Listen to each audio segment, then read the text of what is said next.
บายดีพี่น้องกองไปทุกคนมาเด้อบัดนี้มาก้มกินอีกแล้วพี่น้องมื้อนี้ตำปูม่าราคา10 บาทพี่น้องตัวละ10 บาท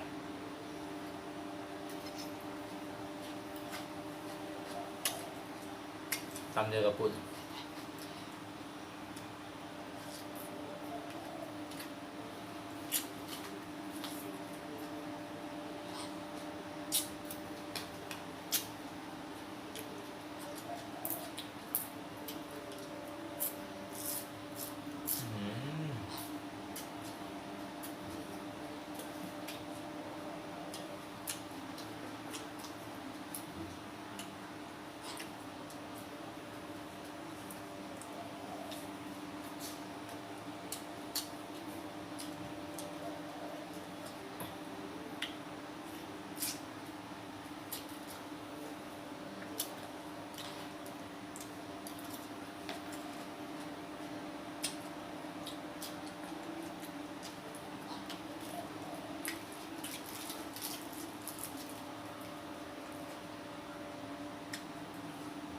นี่ผักกับหน่อยหนึ่งพี่น้อง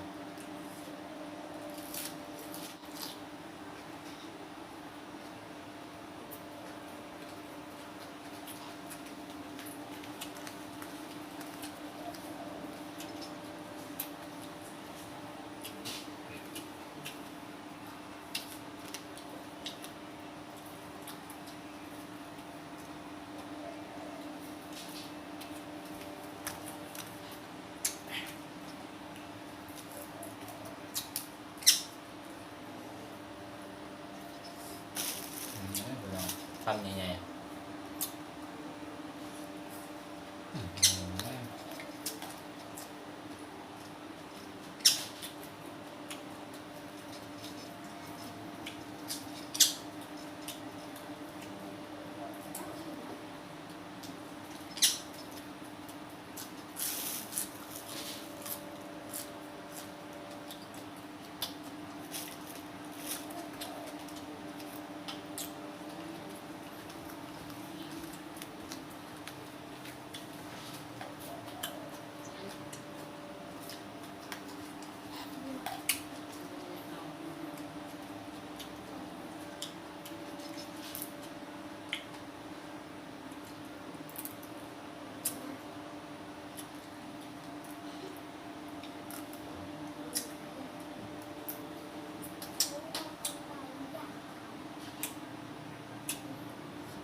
มาถึงพี่น้องแง่มาแล้ว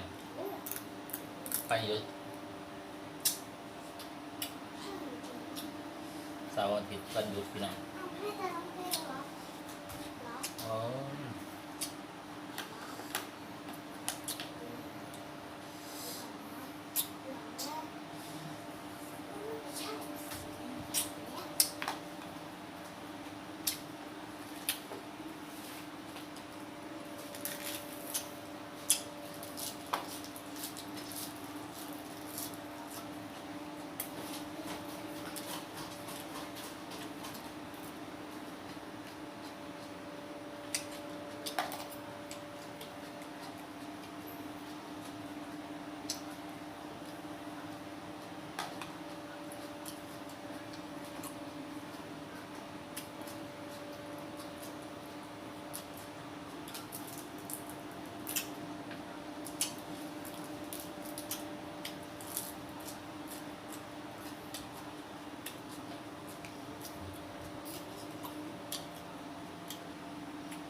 สมุนพี่น้อง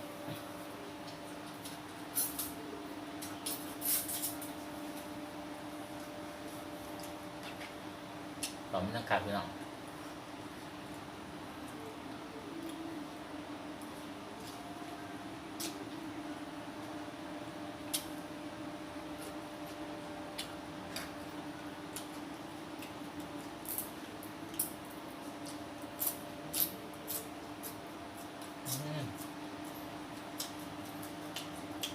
เติมพี่น้อง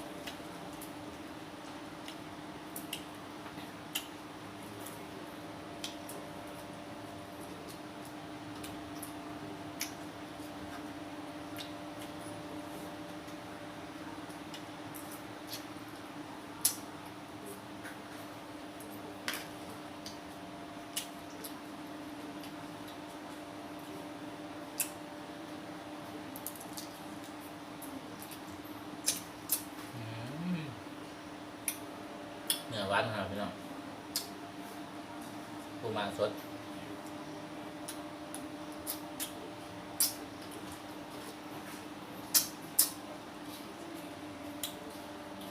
เนื้อหวานใจเลย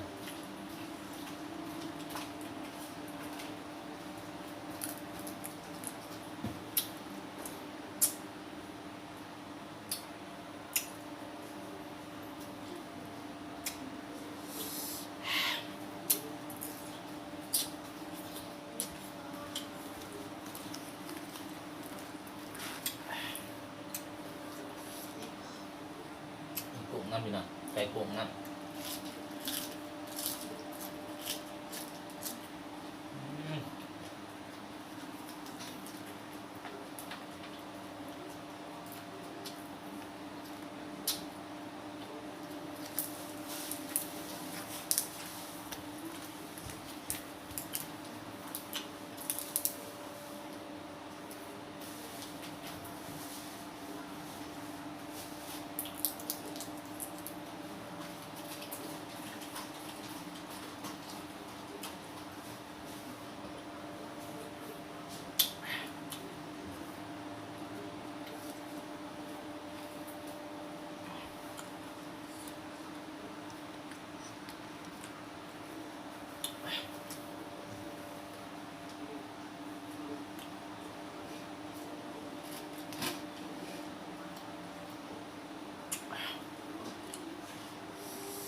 เขาแรงพี่น้องแล้วแรงเลย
โอ้ยยังไงเพชรกินอย่างเดียวนี่ใครกินบริวารนี่เลยพี่น้องเลย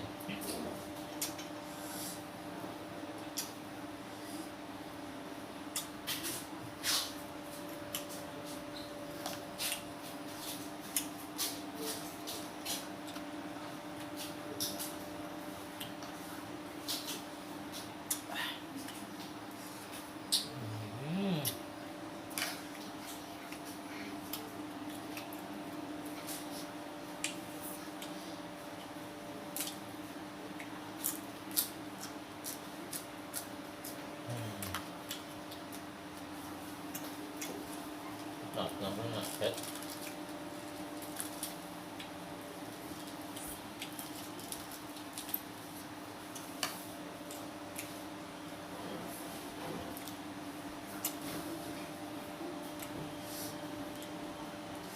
ยำมาแล้วพี่น้องยำคำ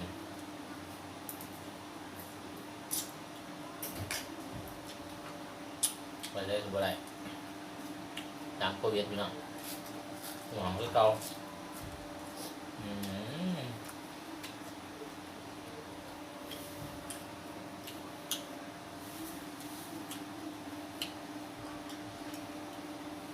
ต่อเลยพี่น้อง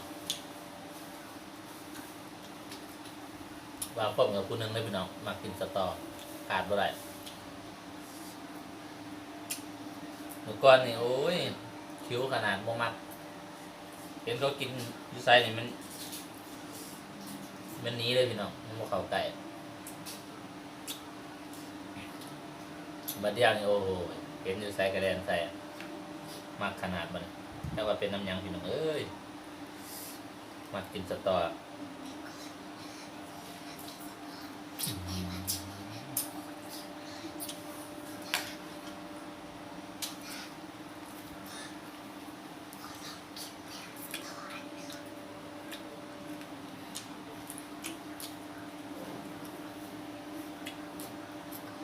ตำปูม้าราคา10 บาทตัวละ10 บาท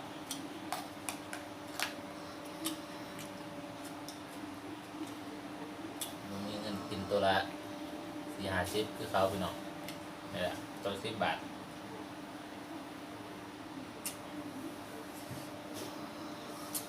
แซ่บด้วยกันพี่น้อง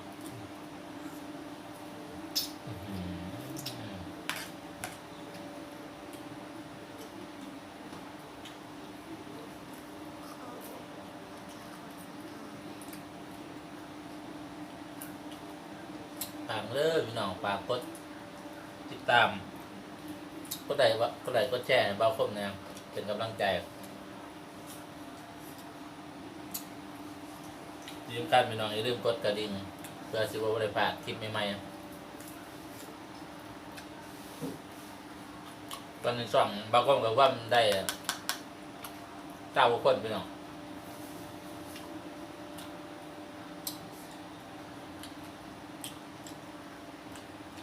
ได้1,000 คนยัง1,000 กดเป็นพี่น้องกดมา YouTube ฝากมาเด้อพี่น้องผู้ใดกดเข้ามาเบิ่งอะไรฝากกดติดตามแน่กดไลค์กดแชร์เป็นกำลังใจ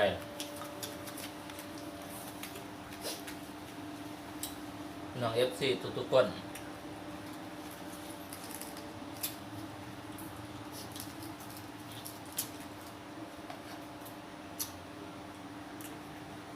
ส่องไม้พี่น้องเราตอนมีผู้ติดตาม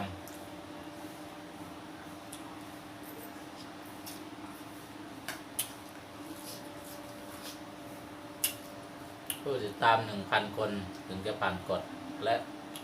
นาทีดู 4,000 ชั่วโมงพี่น้องมาเบิ่งพี่น้องก็เปิดทีมไว้ก็ได้พี่น้องว่าผมก็จะกราบคุณเป็นอย่างสูง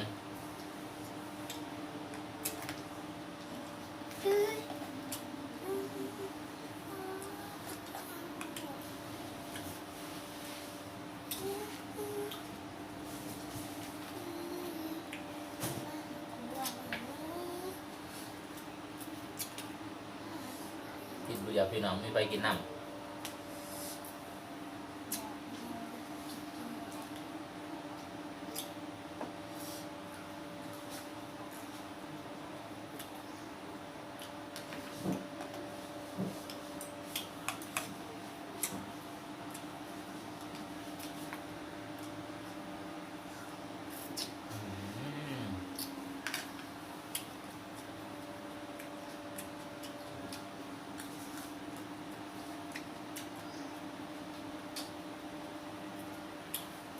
สตอหน่อยสตอใหญ่พี่น้อง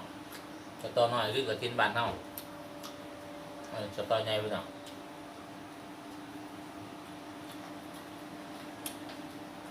สตอหน่อยกับพี่หลายเติมพี่น้องสตอหน่อยกับ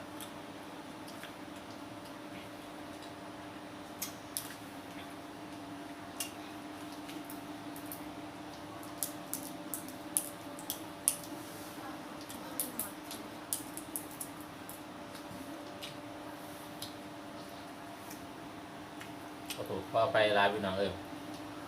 เราก็บอกเว่าบ่เป็นพี่น้องเว่าบ่เก่ง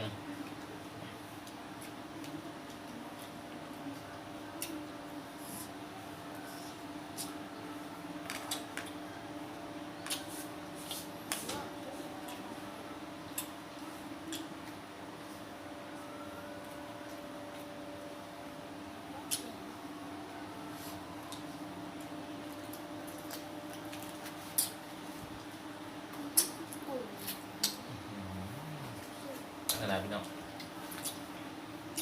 ปูสดเนี่ย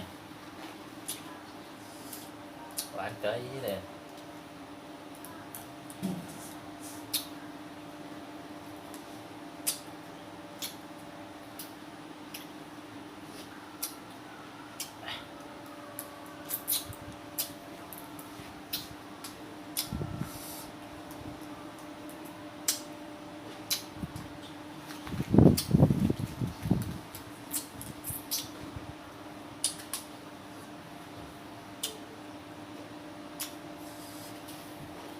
นี่ของคือเก่าพี่น้อง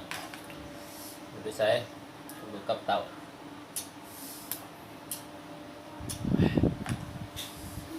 นี่ก็ลูกสาวพี่น้องทั้งขาทั้งหลังอยากออกกล้องพี่น้องแต่เขากล้องน้ำอายเพราะหันเขาน้ำ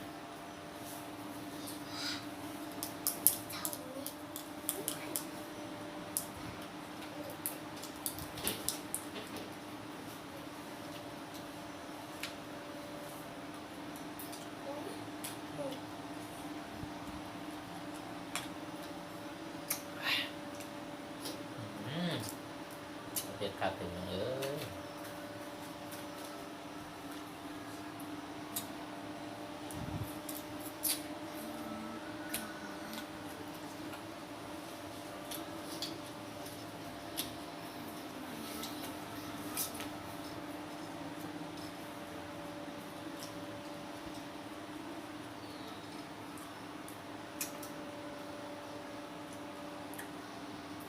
มันแรงลมเย็นๆอยู่กรุงเทพฝนตก2 มื้อพี่น้องอากาศดี